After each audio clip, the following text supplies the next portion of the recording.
Yeah. Ooh.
Good evening, and welcome to the Positional Sports Talk Show post, live streaming on Facebook Live, Twitch, and our Positional Sports Talk Show YouTube channel.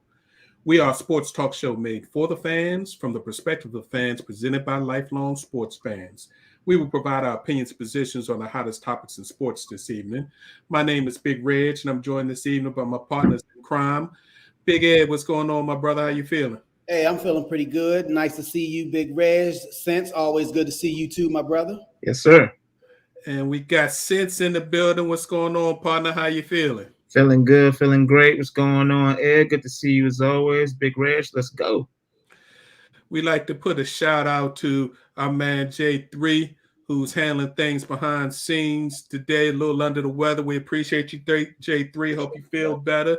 And the professor might join us a little later if he can hop on. So we're going to get into it this evening. We got some quick hits to hit. We got to get into combat sports. Man, last weekend you had championship boxing, you had UFC. Woo! The NFL. Last week was a week of hold on to dear life for these wins for a lot of teams. Got to talk NBA. And, of course, our final post of the evening. So, as always, we appreciate you tuning in. So, please sit back and relax and enjoy post on the Positional Sports Talk Show channel. So, let's get into some quick hits. First, I'd like to give out some congrats to a few people. First and foremost, got to say congrats to our man Bryce Young, Alabama starting quarterback. Won multiple awards over this past week, with the biggest being the 2021 Heisman Award. It's funny, online a whole lot of people had different shots they've been taking at Bryce. Oh, it wasn't just him. It's all the talent he got around him. There was other people. The man threw for 43 touchdowns, only 5 interceptions, ran for 4 more touchdowns. And if anybody paid attention to Alabama football and actually watched the games, if it wasn't for that young man, Alabama wouldn't have lost one game this year. They lost 3 or 4. At least 3. Easy. As much as I contest the decision, I got to give it up to him. He did do his thing. So, congratulations. We also got to say a shout out to Tony Elliott on being hired as the new head coach of UVA. Mr. Elliott's the former offensive coordinator at Clemson, who'd been there for well over a decade. He takes over for UVA. So not only is congrats to Tony Elliott becoming another African-American head coach in college football, it's going to be interesting to see what goes on in Clemson now. I was about to say, what they having a fire sale? Clemson's lost their AD, who's now the new AD at Miami, their defensive coordinator, and their offensive coordinator. Now it's time for Dabo to step up and show who really was the reason for all that winning in this past 8 years. Yeah, he's already out there now. Yeah, he's already replaced his coordinators, and he promoted from within, and that's typical Dabo. You know, he's a internal type of guy. Very seldom will he reach outside his program, either for players and or coaches. Agreed. But when Venables was the backbone of that team for the past 15 years, and he ran that defensive side, Dabo didn't even have to think about it. So it's going to be interesting. And was one of his top recruiters. That's true. So we will see. We will see. Also, we got a shout out to the Minnesota Lynx, Cheryl Reeves, and Golden State Warriors, Steve Kerr, both being named the head coaches for the USA basketball teams. They will take over the next cycle. So it starts next year with the 2022 FIBA World Cup, which used to be the World Championship Games, and then go into the 2024 Paris Olympics. I know everybody's not an F1 fan, but I got to talk about this last thing. First of all, congrats to Max Verstappen for winning his first F1 Series title. He beat Lewis Hamilton in the Abu Dhabi Grand Prix, but it wasn't without quite a bit of controversy. Do tell. The first controversy happened in the first lap. Hamilton, who was actually second off of the grid, Verstappen had the pole. Hamilton got out in front of him, and on like the sixth turn of it, Verstappen broke real late and ran in there deep and basically ran Hamilton off the road. So Hamilton went to the runoff and then popped out in front of him. And they generally, in the rules of that, if you go off the course, they tell you to give the position back. But the F1 stewards said he didn't have to do that. Hamilton then dominated the race for the rest of the race. With like 5 laps left, maybe 4, there was a crash back in the pack. But the crash was so bad and in a spot where it was going to affect them racing that they had to put it under yellow flag. They yellow flagged it for 3 laps, and they made a determination after the second lap that they usually, when they yellow flag it, all lap cars are allowed to pass the leaders, go and pass the pace car, and get in the back of the field. They said they weren't going to do that, which meant that if they didn't clear the track in time, it's going to finish under yellow. Hamilton's going to win his 8th title. Right before the last lap, they decide they're not going to clear the whole field through that is lapped, which is most of the cars, but they're only going to clear the 5 cars that's in between Hamilton and Verstappen, which puts Max right behind Hamilton. And Max, because he was far back in the pack, he was able to pit under the caution, not lose any time, get new tires. Hamilton couldn't lose track position because he was out front. So he's on older tires, and he gets passed in the last lap to lose this race. So, yeah. I know I'm the big F1 fan, but that was kind of dirty how they did my man Lewis Hamilton. And I think they did that on purpose, but I'll leave it there. Let's get into this combat sports. Man, oh man. Let's start with boxing. Do y'all know who is the most avoided man in the lightweight division these days? It's not Tank Davis. Everybody wants to fight Tank because Tank's the big money man at 135. Would it be that man they call Vasily Lomachenko. Vasily, sorry. AKA Loma. Loma. I still don't know how Lopez beat him. The man that had the reason why he beat him, part of the reason, I won't give it all that.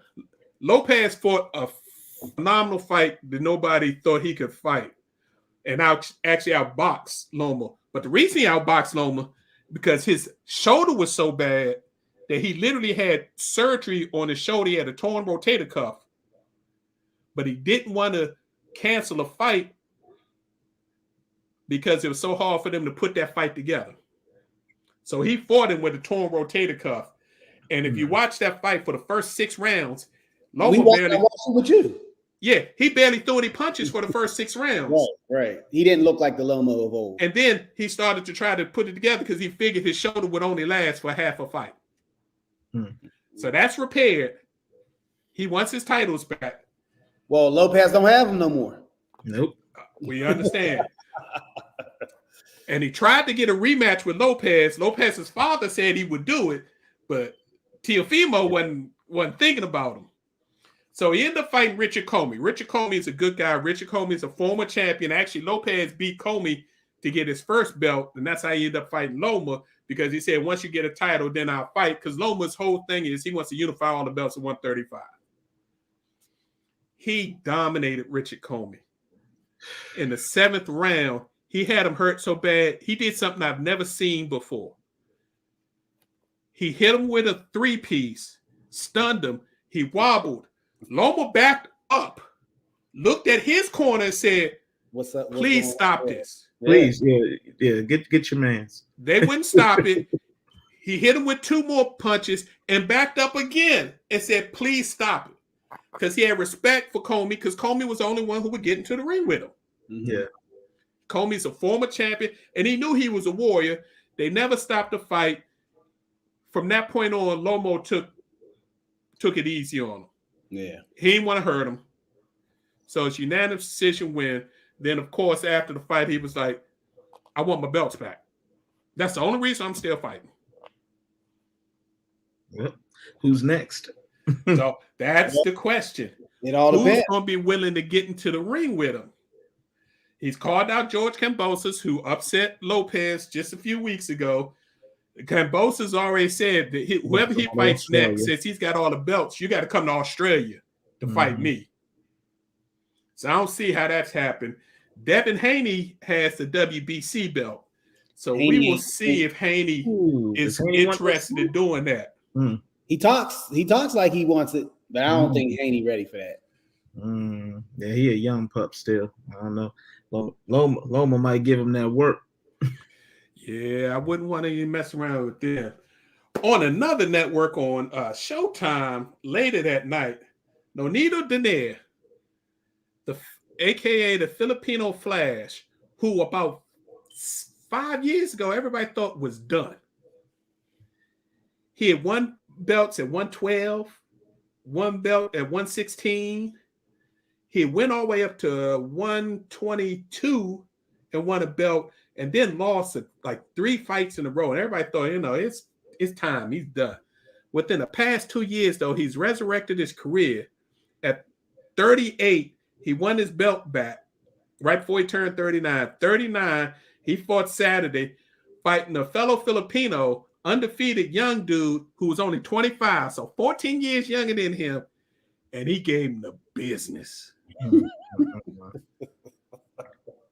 He gave that young boy the business and ended the fight with a left hook to the liver.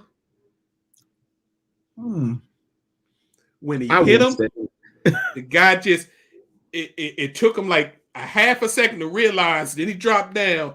The ref got to 8. He stood up, and as soon as he stood up, he grabbed the liver again, went right back down. I was like, all right, that's it. Poor little Tink Tink.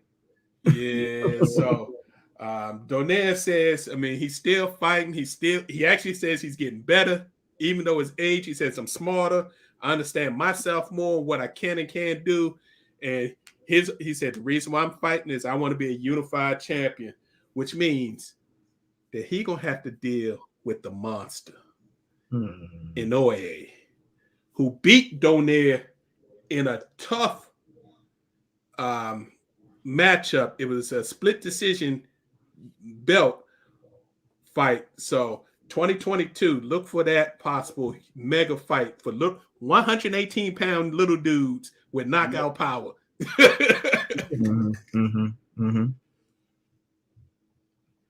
And last but not least, in the fighting realm, shout out to Miss Katie Taylor. Katie Taylor is Ireland's own, Great Britain, world-class fighter. She is the unified lightweight women's champion.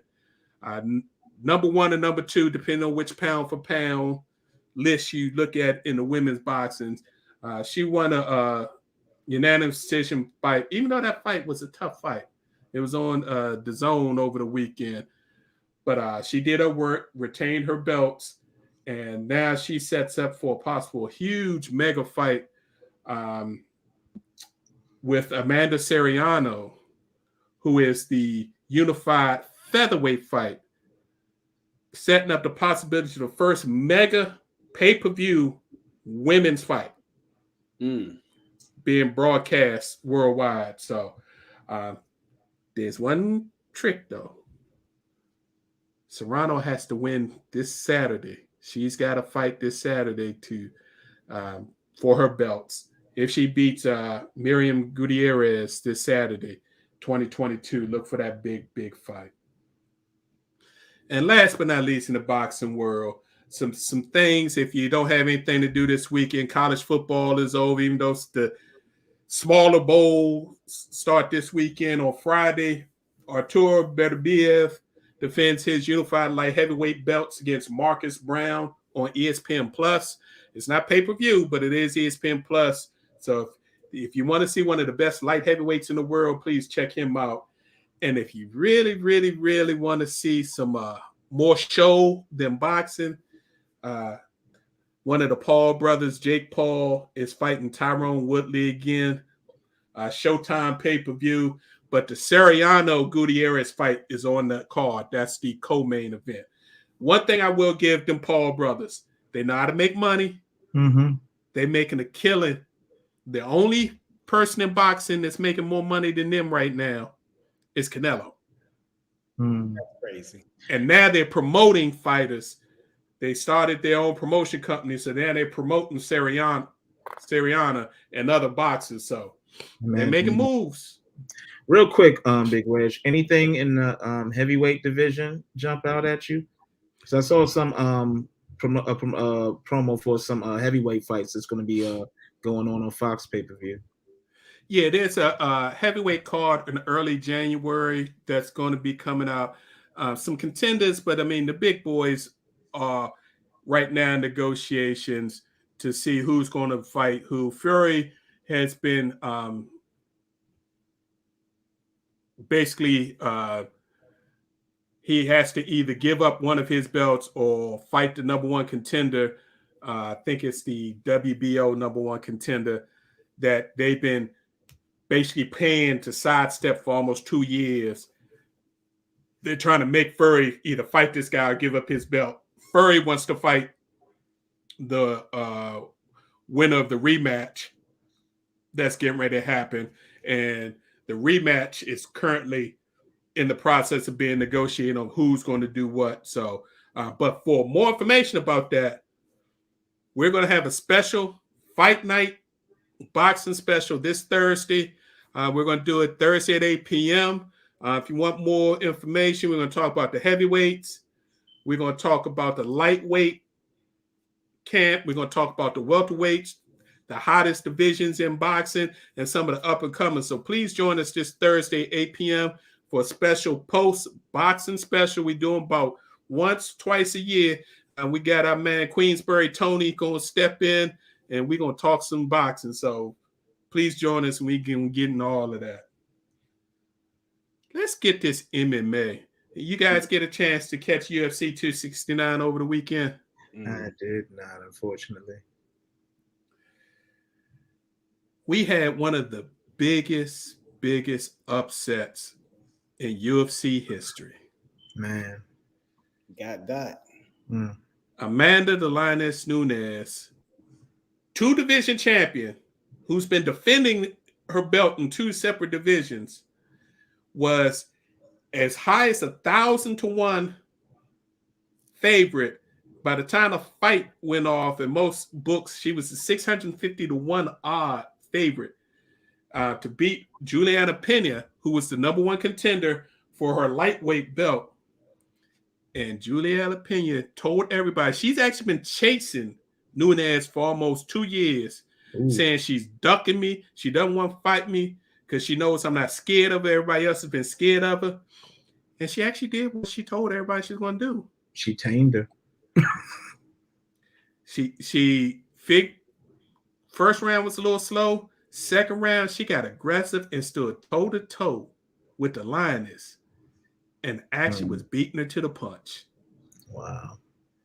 It was unbelievable. And had Nunes so shook up and so exhausted because she was throwing punches and wasn't hitting her and she wasn't used to that she backed up.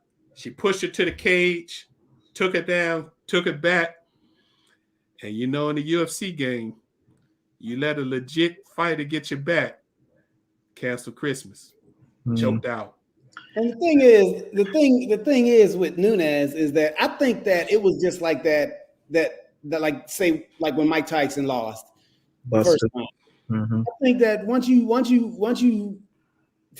once a fighter or an opponent figures out that okay, I can beat this person, or they don't walk into the ring like you don't want to say anyone's afraid, but it's kind of accurate. Yeah, You know, sometimes they're afraid. it's Yeah. kind of accurate. Yeah. And then you basically lost at least half the fight before you even got into the fight into the ring, because at this level they're probably relatively equal. I mean, plus or minus a skill or two. And Pena said it. I'm not afraid of her. Whether or not Nunes was running from her, I don't know how accurate that is, because in the UFC, does Dana White really allow anyone to run from anyone for extended periods of time? No. So, congratulations. Yeah, I mean it's the same thing that happened to Ronda Rousey. She was on top for the longest time. She thought people were afraid of the fight until Holly Holm came into the picture and knocked her off that top spot. Yeah, the thing with Nunes literally beat all the women legends. She knocked Holly Holmes out. Mm-hmm. She knocked Ronda Rousey out. And the biggest one, when she cold knocked out Chris Cyborg, who is the scariest female in mixed martial arts in the world, and knocked her out cold. She was unconscious on the mat. Everybody's like, whoa. But I think in a game like MMA and even boxing to some extent, especially as you get into the heavyweights, you got to keep your edge. One thing about Nunes, she got married. Oh yeah. She had a daughter. She's been the double champ for almost 3 years now, making millions of dollars every time she fight. Now her life changed. I was about to say, did we say she doesn't have it in her anymore? She may have it in her, but she might have needed a wake-up call to get it back out of her. Yeah. Okay. Because when you come from the barrios right of Brazil, and now you living in a nice house on the water in Florida. Yeah. There you go. Motivate. Got your wife, got your baby, got 2 nice cars in the garage. Mm-hmm. Plenty of food. Plenty of money in the bank. Sound like somebody else on now. But, yeah. Well. In the main event, Charles Oliveira was fighting Dustin Poirier. And for y'all folks who don't know who Poirier is or don't remember, let me remind you, he's the one that gave Mr. McGregor that business 2 times in a row. Knocked him out cold 2 fights ago, and then beat him when he broke his ankle after he tried to kick him and he checked it. So Poirier's been making all this money too. I mean, every time you fight Conor McGregor, you fight him twice in a row, you'd have made millions of dollars. That's the biggest draw in UFC. But he said he wanted to get the unified lightweight title. One time he had the interim title, and he almost had Oliveira out in the 2nd round. I mean, he literally almost knocked this dude out. And I don't know how this dude kept coming forward. He shook it off, kept coming forward, got through the round. And then that 3rd round, again, you let somebody get behind you. When they top world-class fighters, I don't care who you are, you're going to, if not, you're going to sleep. Debo style. Yeah. So, I mean, 2 great main event fights. Again, the big upset with Nunes losing the belt. But I think now they can do a Nunes Pena 2, 2022. And I think that would be a huge, huge women's fight for next year. In the early matches on the main card, y'all missed 2 fantastic first-round knockouts. Kai France knocked Cody Garbrandt out. Cold. Cody threw a left and missed and got caught with a left of his own. And it was funny because Kai was calling Kobe out. Kobe's a former champion at a high weight class and decided he was going to come out. And Kai said, "No, I want to fight him. He think he can come down here and fight at our weight class." And so in the pre-fight hype, he said, "Be careful what you ask for, because now you got it." I was just about to say that. Be He careful said, what you "Well, ask not for." a problem, because Kai is from New Zealand." So at the ceremonial weigh-in, he gave him the New Zealand haka dance. Ah! And he looked at it like, this dude crazy. Yeah, he crazy. He knocks you out. Mm-hmm. Mm-hmm. And me and the professor's man, Sugar Shane O'Malley. Oh yeah, I like him too. The man with the rainbow hair that is deadly as they come. A vicious first round KO. So again, Dana White does it big. UFC 269 ended the UFC's fights for the year. They're going to come back strong in January with UFC 270. They got a bunch of big fights happening. And Dana doing big things. As long as he can keep most of his fighters out of problems, a.k.a. Mr. John Jones, they continue to grow. It's the fastest growing sports in the world. So that's where we are in our wrap up of the combat sports. I will tell y'all that if you're interested, if you like boxing and you never given UFC a try, check out the next. Don't check out a regular UFC match, because even though they match them up pretty well, wait till the next big pay-per-view. Check it out. I think you'll be happy. And once you watch more than one, I guarantee you're probably going to be hooked if you like boxing. The man knows of what he speaks, because I got converted in that last UFC fight. So, facts. All right, let's get into this NFL. First and foremost, the biggest story right now is the rapid COVID outbreaks. Dude, man. That are happening all over the sports. And the NHL had to shut a team down.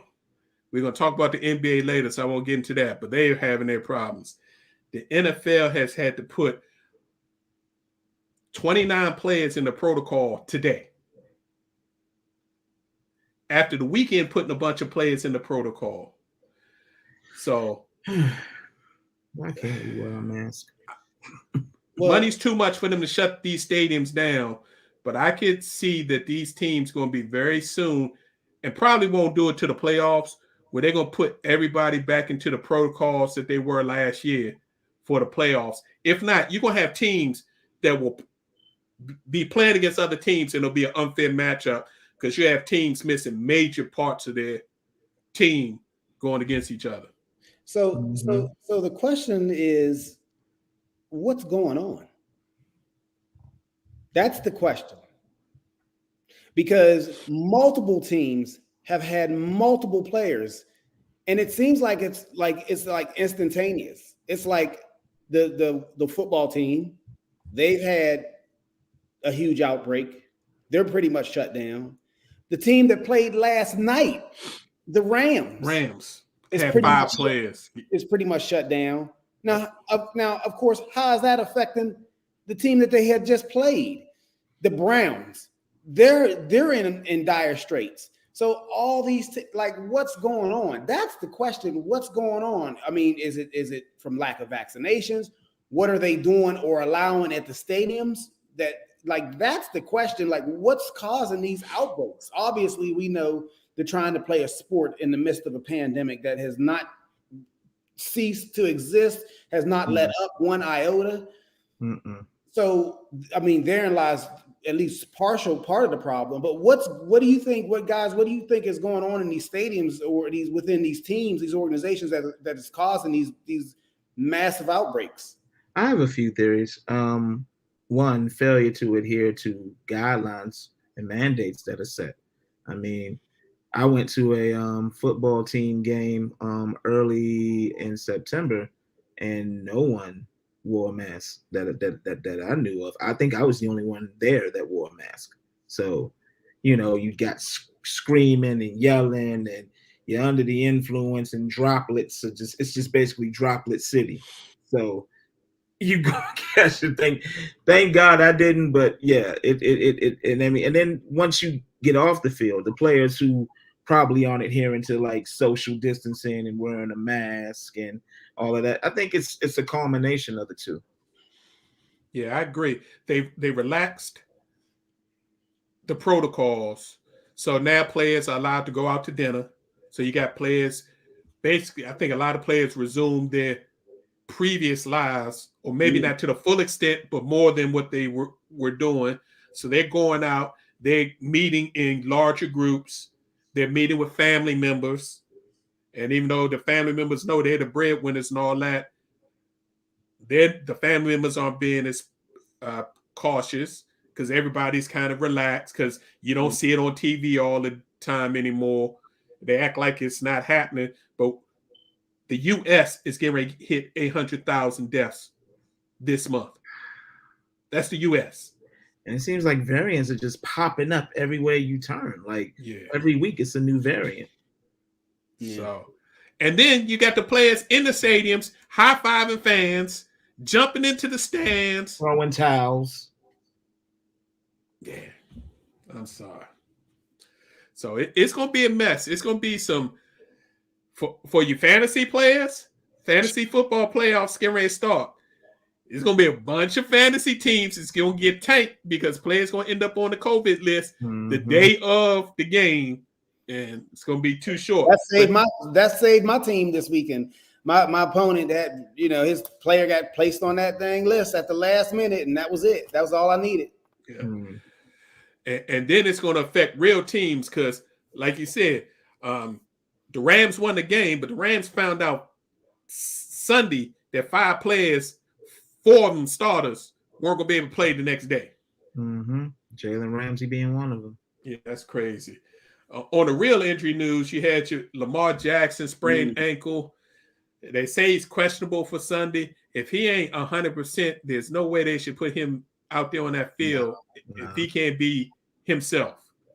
But here's the thing, though. I mean, the AFC is pretty much like as the world turns. You don't like every week. It seems like another team, a different team, is on top. Right now, it's looking like Cleveland's trying to make a come up to try to get that, get a playoff spot.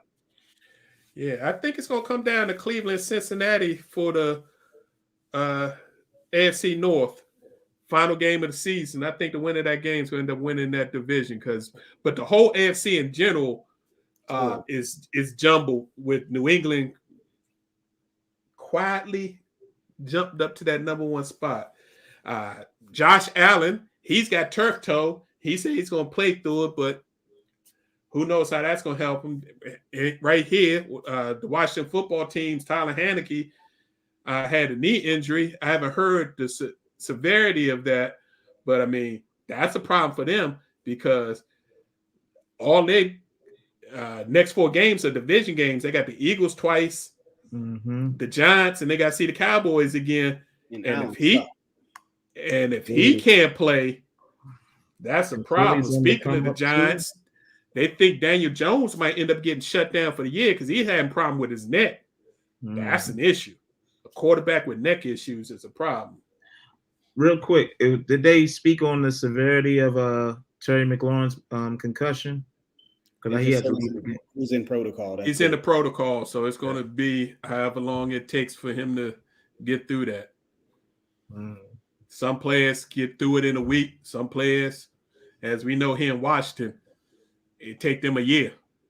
And it depends on how many concussions he's actually had already. Yeah, let's just hope it's not another Jordan Reed exactly. issue. Yeah, so we will see. But let's talk about some of the games. As I mentioned earlier, real quick, it seemed like this week was all about a bunch of teams jumped out to quick early leads and then had to hold on for dear life to win the game. Starting with what's going on, Professor?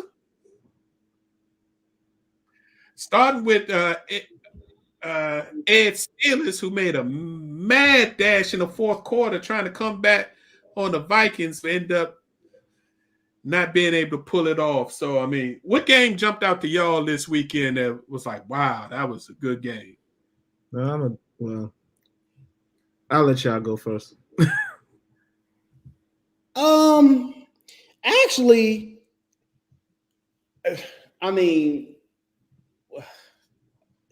the Dallas game was actually pretty good. The Washington football team in Dallas game I thought was pretty good. I was going to say that. I actually enjoyed the game last night, to be honest with you too. Yeah, last night was interesting. Obviously, you know, the Pittsburgh game was garbage, and then it wasn't.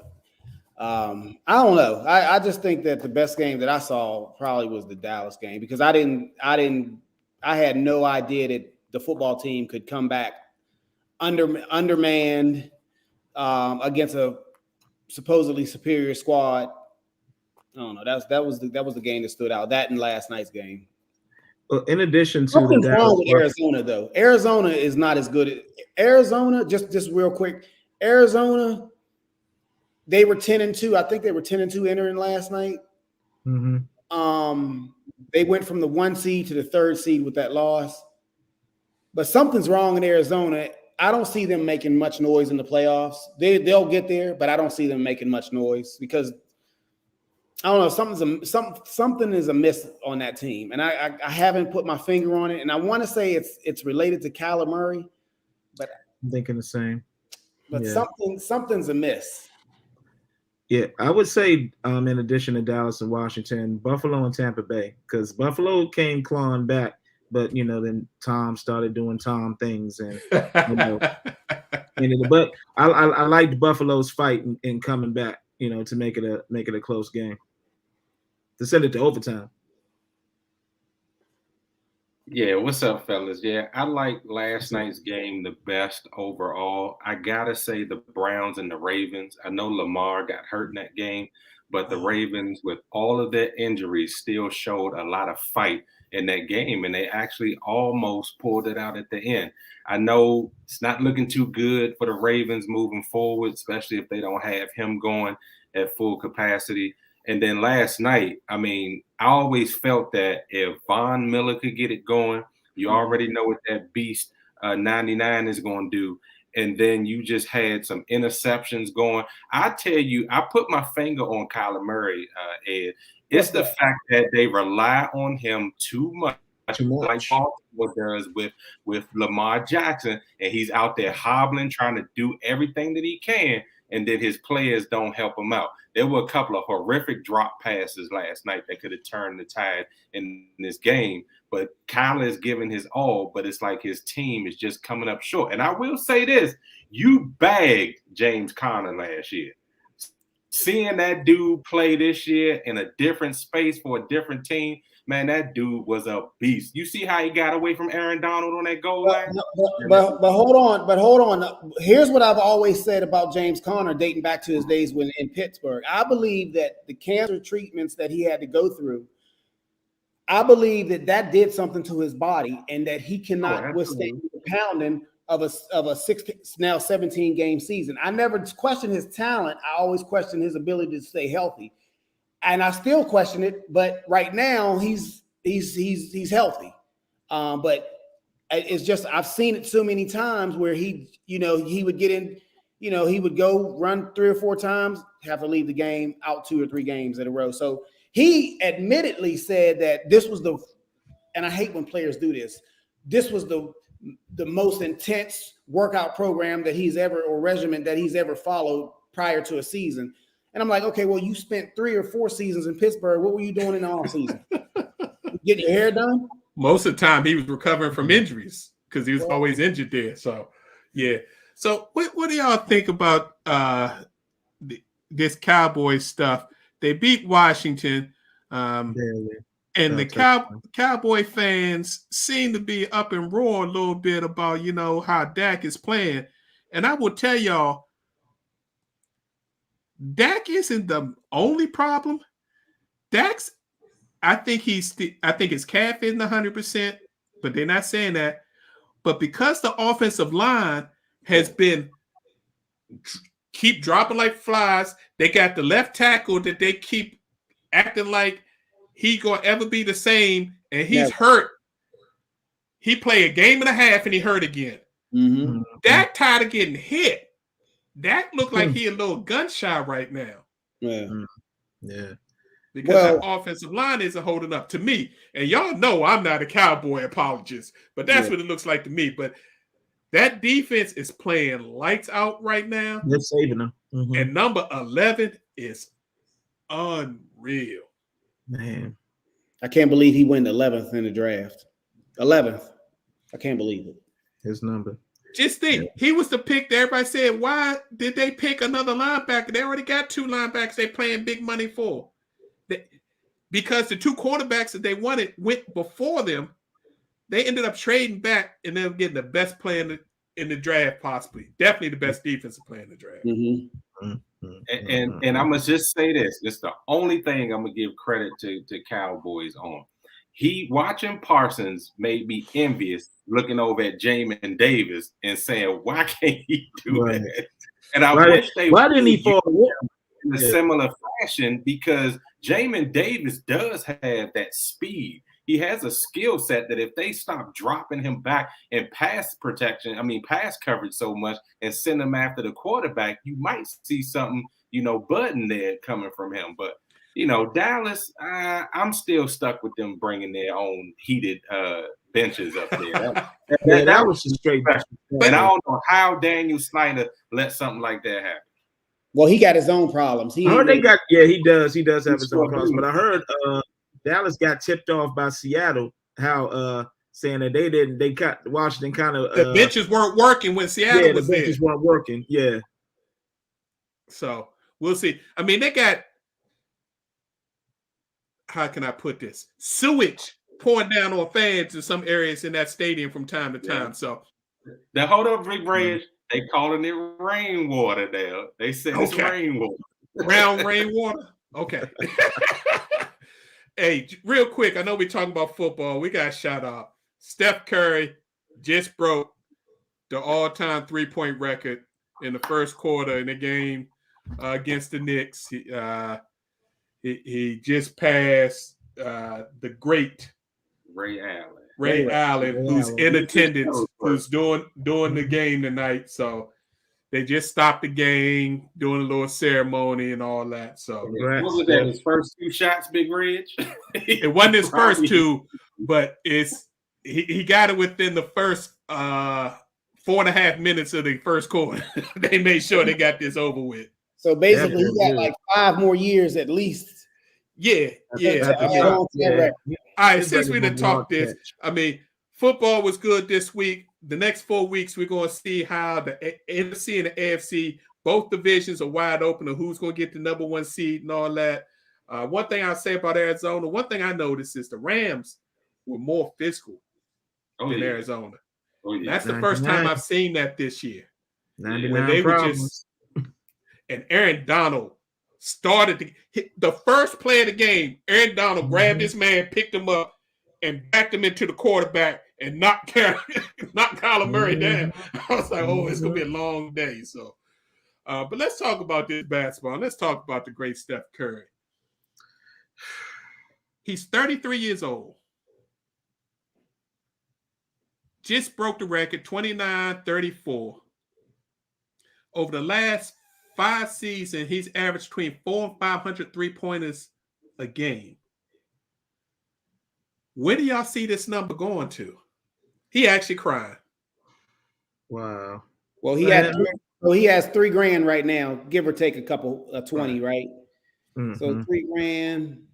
He's averaging 4, 5 times 3. He might get like $6,000. Yeah. I see it getting to a point where like it will never be like top, not in some years. He might easily get 6, depending on his health. And he seems healthy. He's 30, because he can look. If you project him being who he is right now for another, say, let's give him the benefit of the doubt for another 3 years, he'll be who he is right now. Okay, so then even after that, you're talking about another 3 to 5 years of just being a specialist. Exactly. Yeah. And that's another 250 to 300 a year just being a specialist. It could easily get to $6,000. I mean, and then the time it took for him to get there, less time than Ray out. Like the dude. Yeah, by hundreds of games. The game is different now. Yeah. as opposed to when Ray came in, or any of the greats in the past came in. But nevertheless, that doesn't diminish Hitting it from the greatness at all. half court logo with ease. He has changed basketball globally. I think more than any one player has done that. He's literally changed the geometry of how teams play basketball around the world. Right. And that's the debate, because see, people didn't understand like the parameters around it, because I know earlier late last week, people were comparing him to Jordan, but people weren't listening to the context behind it. It was about how he globally changed the game and made it just so much more. How can I say it?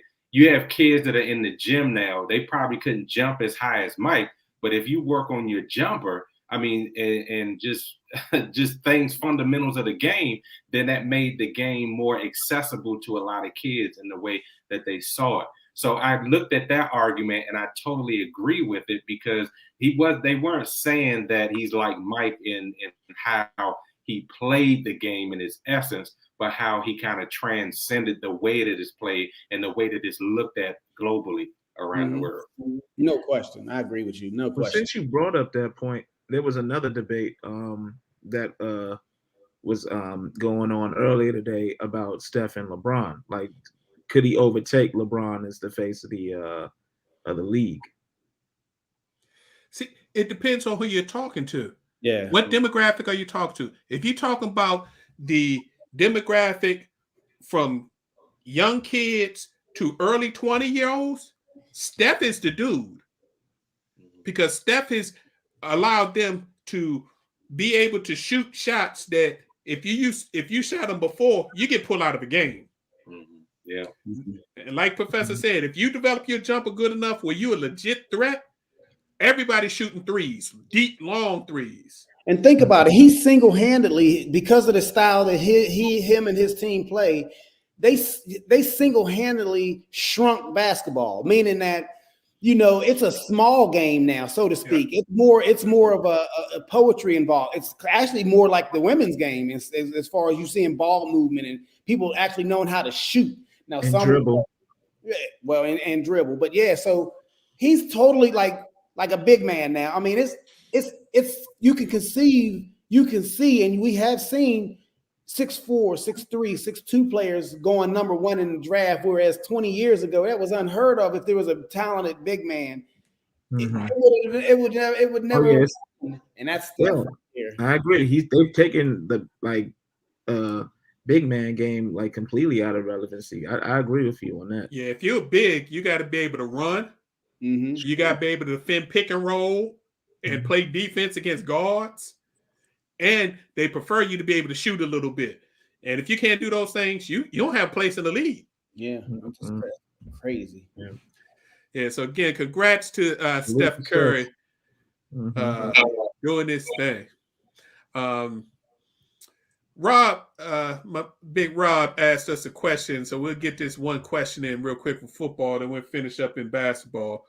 Do y'all think Rodgers is going to stay in Green Bay after the season? This is more of a after the season question, but Rob ain't on most of the time, so I'm gonna put that out there for you fellas.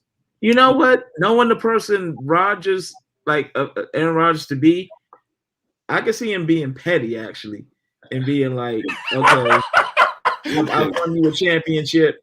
Peace out. Yeah. And he's so smug. I can see him doing something like that. I agree with you. And I think when they put the picture up of The Last Dance, that was a prelude to exactly what he's going to do. And I think his wide receiver Adams won't be far, behind him in that same sentiment. I really do think he's going to be petty, because the blood was bad enough during the offseason between he and that front office. I think he will be petty and move on after the season. Yeah, I have to agree. I have to agree. I mean, it's not often that athletes actually have the upper hand, so to speak. And I just think he's a different cat. I mean, I think he thinks different. I think he rolls different. And I just think that, he got a little star. He got a little Hollywood in him. I just, Yeah, I just don't see it. There's nothing else to do in Green Bay. Yeah. Do y'all think Green Bay covering for him with the COVID issue might help him a little bit? Immunization. Yeah. Because they covered for him. Yeah. Well, that's what your organization is supposed to do. That's what a good organization is supposed to do. They're supposed to, shield their athletes or their stars from harm's way. They're supposed to anyway, but So and then you have Deshaun Watson. Yeah, that's a whole. We're gonna get into that in this off season because hopefully we can actually finally talk about that. Back to basketball. Since what do you think about the rumors that the Brooklyn Nets are now having internal discussions about the possibility of bringing their boy Kyrie back and trying to figure out a way to, possibly bring him back for the second half of the season? How they going to do that? Because New York ain't changing their vaccine rules. I think it's getting wheels. I think Kyrie is growing weary of sitting out. I think, especially with the Nets being number one right now, I think he's like, all right, it's the perfect time to jump in maybe after Christmas. Let me go and get this vaccine. James ain't really, he's off and on. He ain't really like, playing up to snuff. Let me go on and get this chip with my boy. So I think it's getting wheels. You think it's I think he comes ego, like seeing James as his running mate as opposed to him, probably. And seeing them achieve success with his butt not in the lineup. Oh yeah, you don't think he wants to hear his name in that conversation too? Yeah. Oh, definitely. Yeah, definitely. You got any thoughts on that, Ed? I'm not a Kyrie fan. I'm not a Kyrie fan at all, and I wouldn't want the distraction.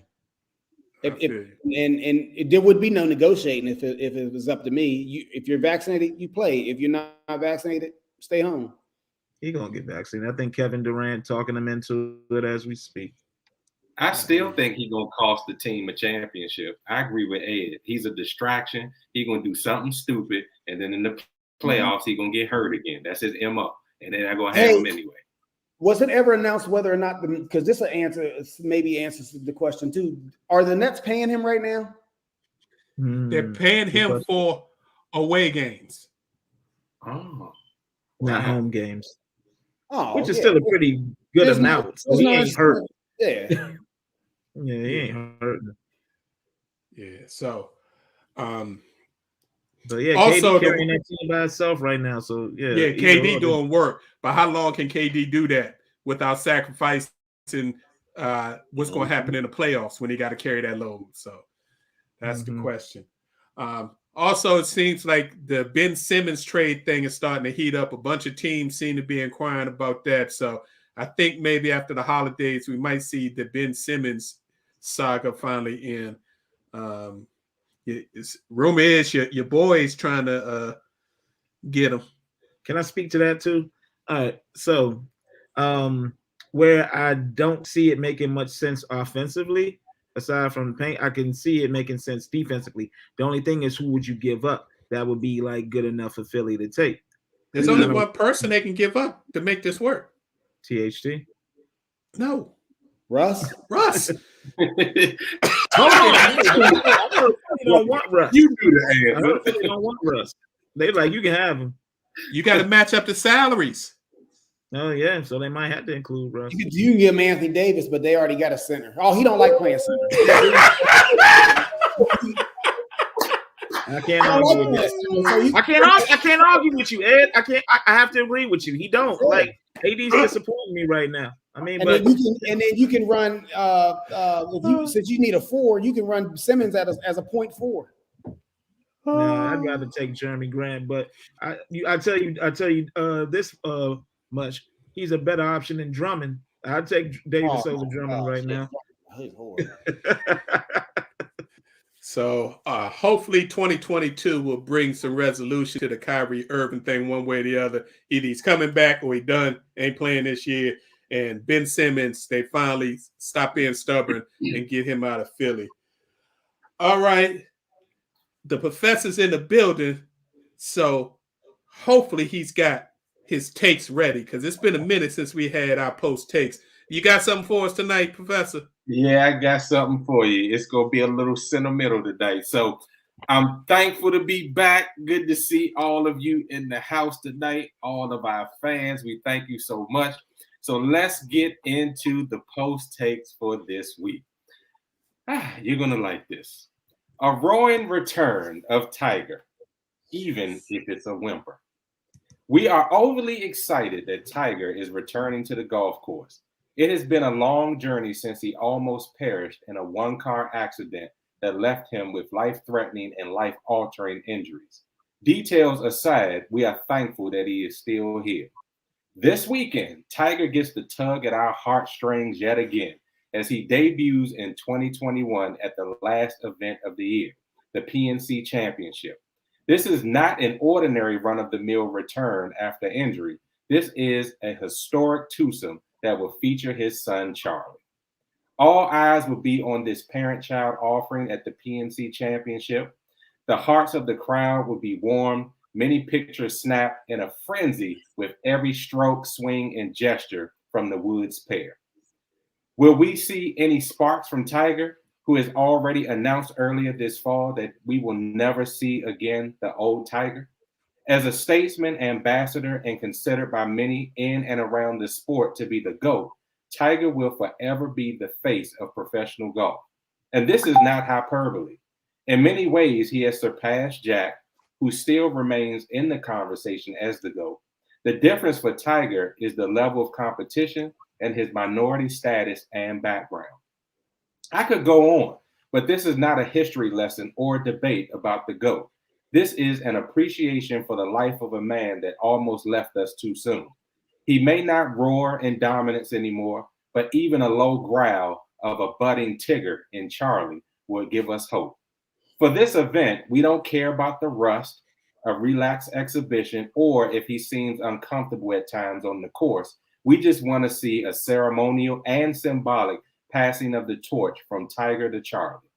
We will remember this event as something special. We have heard about Charlie and his improving game, but this championship sets the stage for the world to see. It is sort of like if Michael Jackson was able to perform with his son or daughter, pass the torch, and then moonwalk off into the Thriller night. No matter what happens, Tiger will be proud, and the crowd and fans will get all they want. Playing as dad, he will encourage, give pointers, smile, pat his son on the back, fist bump, and wave to the crowd. For my generation, he is Lee Elder. With this recent passing of Lee Elder, he made way for Woods as to be the iconic person that he is today. Even more touching is that Woods can do the same, not only for others that aspire to be the sport's best, but for his very own son, Charlie. Yeah, I know there are other parent-child duos playing this week as well, but allow us here at Post to be a little biased today. So please tune into the PNC Championship beginning on Thursday and cheer on the return of Tiger Woods and the tutelage of his young cub, Charlie. Does anyone have a tissue? Back to you, Big Red. My man. I actually watched a little bit of this tournament last year that he and Charlie played in last year, and the mannerisms of Charlie are his dad.